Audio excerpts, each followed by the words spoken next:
Hey, welcome back. Another episode from the Critics Collective. Hit the subscribe button, like, and comment for more. Check out the WWE shop link that we have there. Get a nice little kickback from that. We continue the journey here as I am going to start shopping for some WWE gold. So the goal here is to show you maybe how I shopped to find a WWE replica belt, and maybe it'll help you in your journey. Or maybe in the comments, you can help others and we can help each other obtain and live our wildest dreams, our boyhood dreams, some will say. So, in a previous video, I gave you some honorable mention, some belts and championships that I would love to go ahead and add to collection. And then I gave you three championships where I said, hey, those championships are the only ones I care about. I'm not going to make you go back and watch that video for that detailed run on. I'm going to just tell you the three that I was talking about was the Intercontinental, the Wing Eagle, and the Big Eagle. Those are the three I was thinking about. And I slept and I dreamed and I prayed over it and I talked to my wife about it, who had no clue what I was talking about. I told my daughter and she says, do what you want, daddy. And what I'm going to do, I'm going to go ahead and go with the Winged Eagle. I'm going to do the Winged Eagle. I'm not going to do the dual plated. I'm going to do it on black leather. That is the plan. Now, where do I buy it from? All jokes aside, the landscaping of purchasing championship gear from wrestling in general has changed since the early 2000s. I mean, a lot of times you would just go to a convention or you would go to a live event and that's it. You would get it. And it'd be reasonably priced. And I say reasonably, like significantly, it was a reduction of the price. I get it, inflation, all the other stuff. But point blank, these are different times. So now I have to go in and try to learn, how do I make a purchase the right way with this? So there's various avenues you can take. And I like to say you need to do your homework. What I mean by that is you need to do your homework. You need to find out what belt you're going to get and why you're getting that belt. What's the history behind that belt? You would hate to spend this money for a belt and then realize it is not the belt that you really wanted. You were confused by a match or your favorite superstar that wore it, whatever the case is. So do your homework on the match. Understand the history that's behind that actual championship, or maybe the look that you're going for. The other thing you want to learn is you want to learn about the terminology. What is it on? Is it curved? Is it not curved? Is it weighted?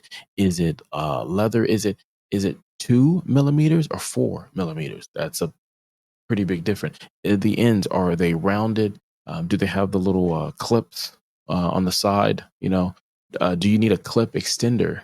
For the belt, because you can buy it where you can actually clip this on so it can hang. It'll be like a little hanger for that. How are you going to store this belt? Are you going to carry it around and just have a 24/7 challenge and anybody in the house can get it anytime they want to? Is it something you're going to take out and wear and tear, or are you trying to get it autographs? Maybe you want to go make the rounds and get some autographs. I don't know.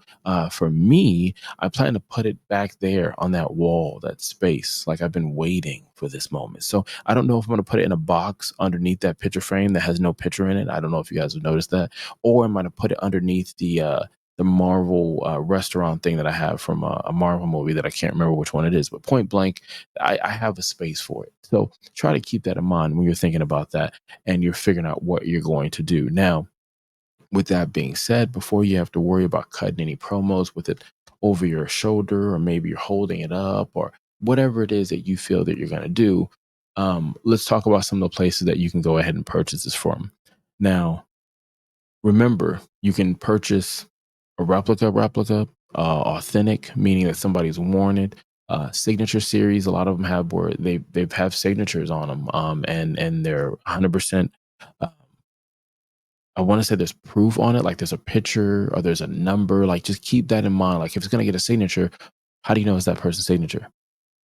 Is there a picture? Is there a stamp, a seal from a authorized user or dealer that's telling you, hey, this is legit? Some of these things to keep in mind, because you get excited and then you push in your cart and then it gets to the door and it's just popcorn and it's not anything inside the box.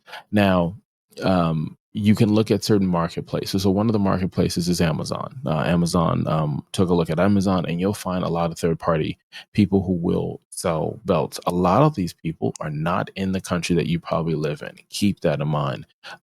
It doesn't hurt to do some copy and pasting and looking in your search browser to see some of these companies, to see what other people say. Read the reviews. You may hear me say that in kind of different shopping marketplaces, but read the reviews. There were some times where I was going to pull the trigger on something, and then the reviews were just so similar, and I didn't want to be the new review that would said the same thing. Look at not just what they're saying, but when did they say it? Is it something they said 6 years ago and the company might have made some changes? Or is it something they said 6 months ago, 6 weeks ago, 6 days ago? Then you got to keep that in consideration. A lot of the cool things I see on Amazon is people will take pictures and videos. So you not only do you get the rating of a 5 star or a 1 star, but you get a picture or a video detailing what was wrong with that. And it may not be something that affects you. You may say, well, that person gave it a 3 star for this reason, but it's perfectly fine with me.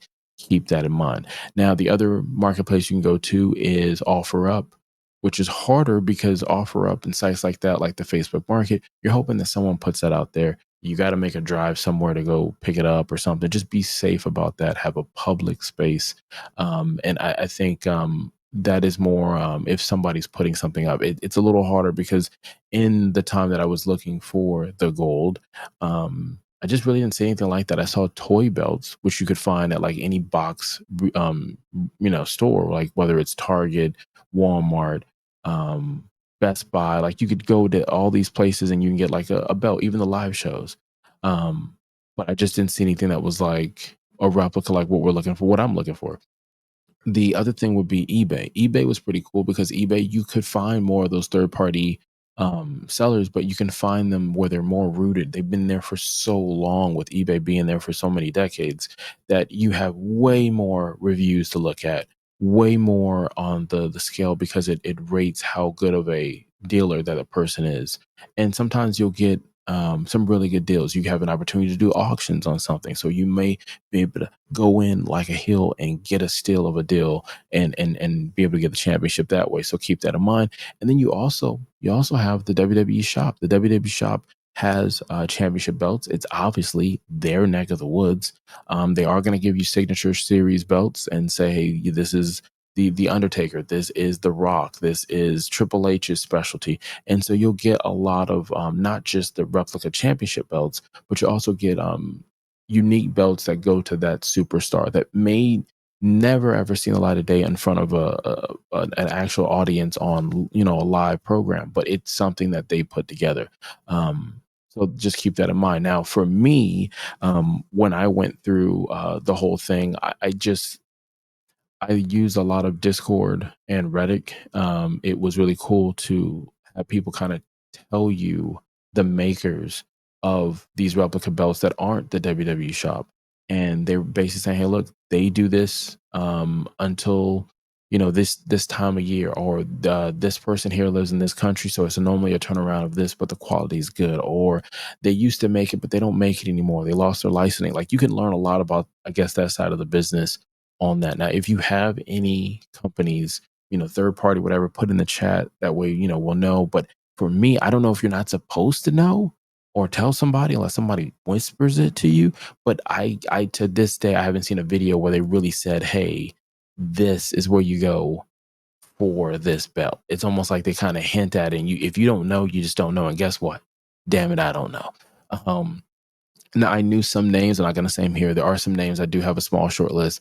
I'm not going to say anything because, again, I don't want to lead someone down the wrong path or whatnot. So I just keep that to myself.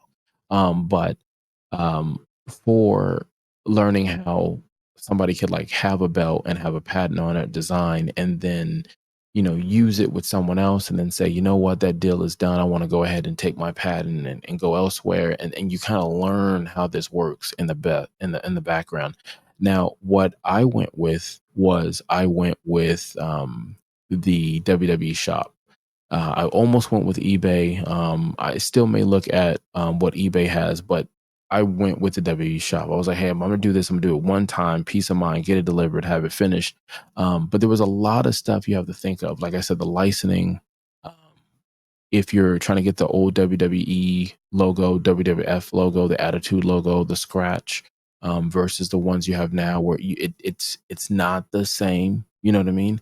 You have to keep that in mind. You may have a situation where the country that you're getting the belt from doesn't line up with your political views, whether war torn or poverty stricken, whatever it is. That's something you may want to keep in mind. So it does kind of, I don't want to say murks up the water of your decision, but it's just something to kind of keep in mind if you keep it in mind.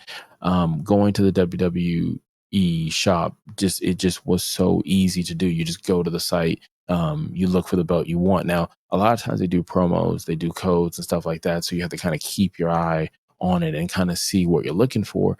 But for the most part, that's really it. So I just looked at it and said, hey, look, I'm gonna go ahead and I'm gonna get my championship belt. I'm gonna get it from the WWE shop. Now I do want to say, I mean, I could have said at the beginning, but I'm not sponsored by the WWE at all for this. They don't even know I'm doing the video. They sell and make merch and do their own thing, and they've been doing it for decades successfully. They don't name me. So me saying it's 100% an authentic, hey, this is the choice I made for the reason I made it. And now I just need to honestly, I need to wait for a sale, because right now, as I make this video, it's over $150 for the belt I'm looking for. Over $550. Did I say 150? 550 plus. That is wild. That is wild. But got to do what I got to do to become champion. And I made a challenge, and I'm gonna be a man of my word on that challenge. Though I did joke and say I can go get the $25 belt, plastic belt, but like, no, real champion wouldn't do that. Sure, my character likes to play a heel on the 2K games, but real champion wouldn't do that. So you could have been anywhere in the world and you chose to be here. I greatly appreciate that. As we continue this journey, check out some of these other videos we have. And until next time, hit my music. Said I'ma get into it first. Until they put me in the dirt. Said I'ma get into it first. Said I'ma get into it.